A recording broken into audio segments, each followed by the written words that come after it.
நமக்கு மட்டும் தாய்மொழி அல்ல தமிழ் மொழி, மொழிகளுக்கெல்லாம் தாய்மொழி நம் தமிழ் மொழி. ஐஞ்சிறு காப்பியங்களில் ஒன்றான நீலகேசியை பற்றி தெரியாத விஷயங்களை பார்ப்போமா? பாஞ்சால நாட்டுல சமுத்திரராஜன் ஆட்சி செய்து வந்தான். அவனுக்கு நீண்ட நாளாக குழந்தை இல்லை. அதனால் குழந்தை வரம் கேட்டு அவன் இருந்த பக்கத்து ஊரில் பேய் கண்டம் இடத்தில் பிடாரி தெய்வம் குடிக்கொண்டிருந்தாள். அந்த தெய்வத்தின் அருளால் அவனது மனைவிக்கு காமலோகை என்ற ஒரு பெண் குழந்தை பிறந்தது.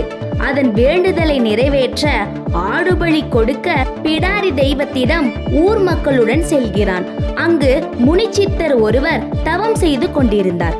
அவர் ஆடுபலி கொடுக்க விடாமல் தடுக்கிறார். இருந்தும் ஆடு பலியானது. ஆனால் முனிச்சித்திரர் வாக்கும் பொய்யாகவில்லை. எப்படி என்பதை அடுத்த பதிவில் பார்ப்போமா? வாழ்க தமிழ்.